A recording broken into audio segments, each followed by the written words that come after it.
Hey guys, welcome back to the channel. In today's video, I'm going to check out how to create a free Empower personal dashboard account. It's going to be a quick one. We're not going to waste too much time on this, so let's get straight into it. The first step is to go to the Empower website. So you want to open your browser and go to empower.com, and then in the top right corner, you're going to click the sign up button. Next is to enter your details. So fill in your name, email address, phone number, and go ahead and create a strong password and keep it unique for security.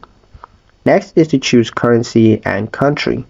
Now you're going to just select your country and preferred currency so that your dashboard displays accurate values. Next is to verify your email.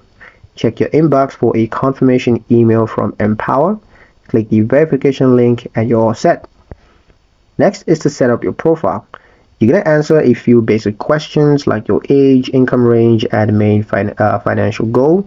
This helps to personalize your dashboard. Finally, secure your accounts. So you're going to enable multi-factor authentication when prompted, and this is going to add an extra layer of protection to your account. So go ahead and do that.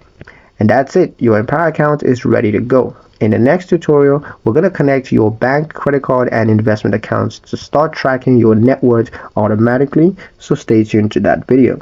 But that's pretty much it for this one, guys. Hope you liked it. Hope you found the information here useful enough. If you did, like, share, and subscribe for more helpful tutorials. Thank you guys for watching, and I'll see you in the next one.